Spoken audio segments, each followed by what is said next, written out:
The night sky over the Montana plains was generally not the kind of place where you'd expect the universe to announce its presence. Yet, here it was, doing exactly that. Hank Wilcox wasn't the type to overreact. At 43, he'd seen a lot.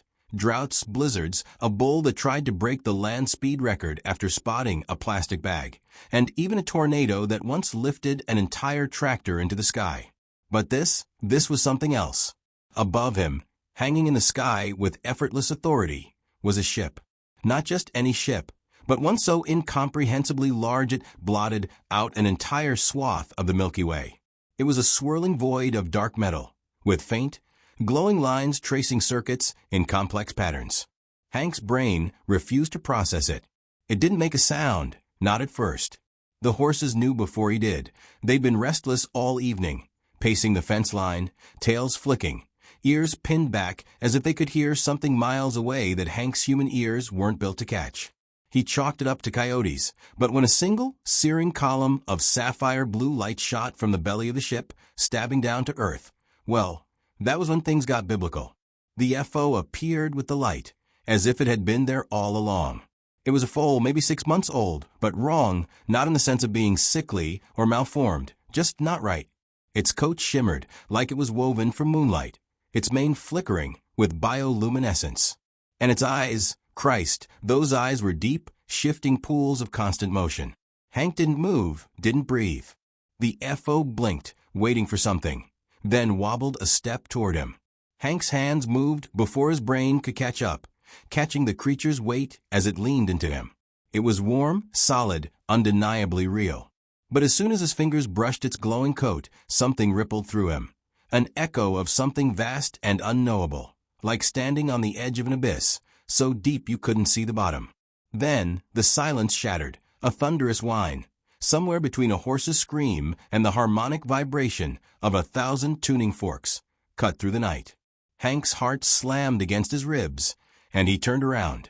That's when he saw them, other figures, standing just beyond the fence.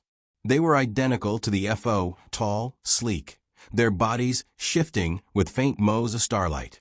Their eyes locked onto Hank with an intensity that made his gut twist. And above them, floating in the sky, were the ships. Not just one, but many silver-blue hulls casting eerie reflections across the sky.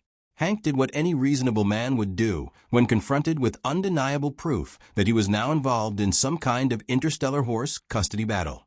He exhaled sharply, set the FO down, and took one step back. And then the real chaos began. The aliens descended. Hank barely had time to react before the air cracked open like a thunderclap. A flash of pale blue light illuminated the prairie, casting long, jagged shadows as figures descended from the shimmering column of light.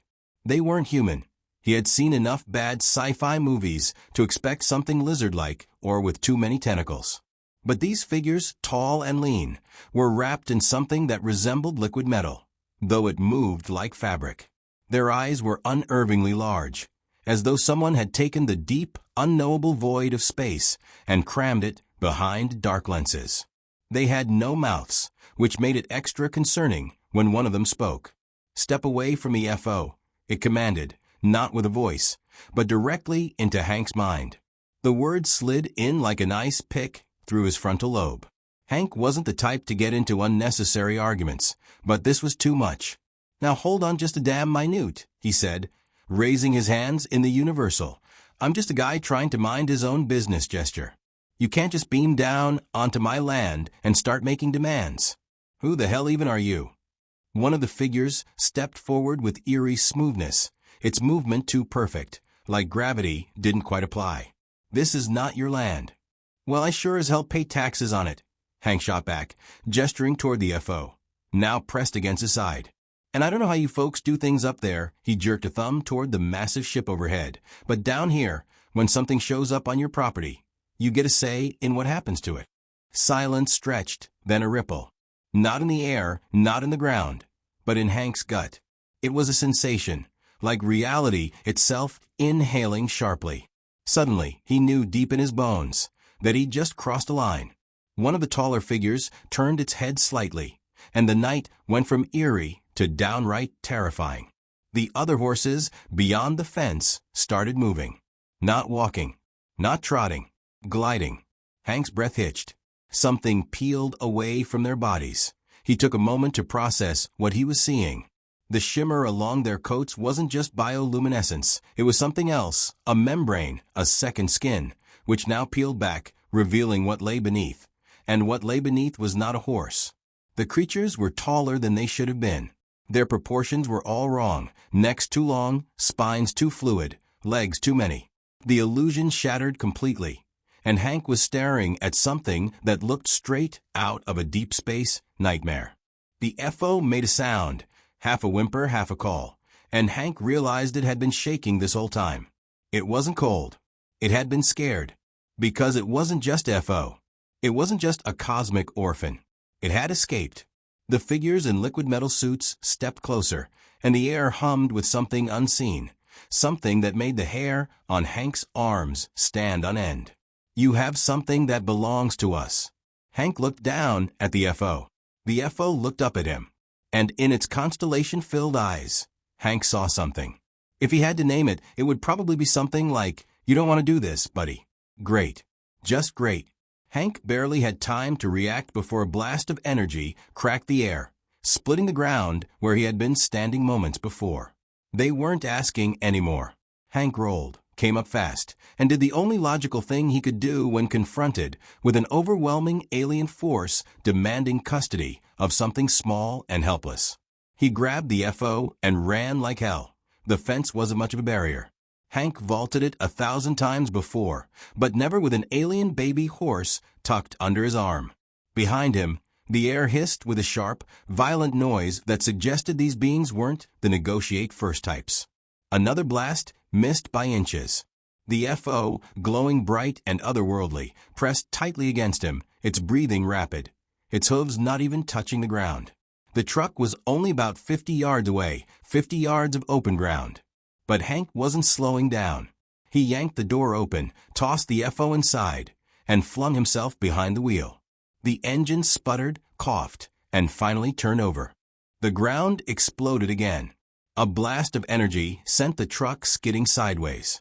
The glass cracked, a spiderweb fracture stretching across the windshield. Then something shifted.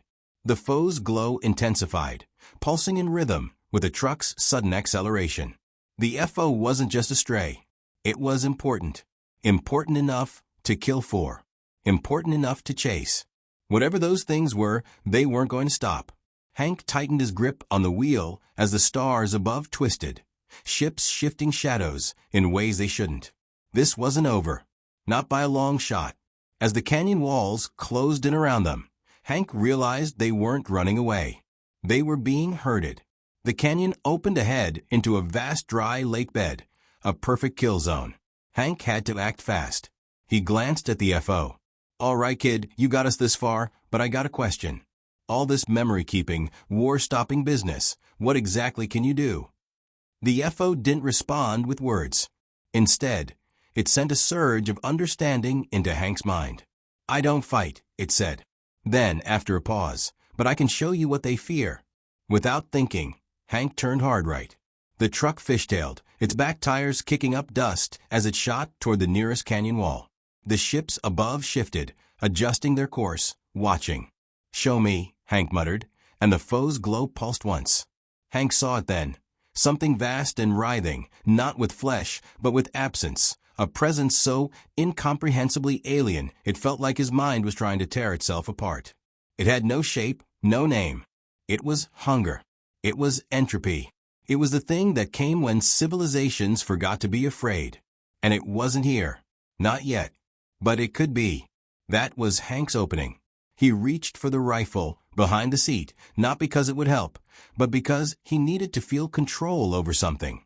Then, with white-knuckled hands on the wheel, he yanked it left. He carved a pattern into the dry lake bed, a warning. The symbol burned in his mind. Something ancient, primal. The ship stopped. The air went still.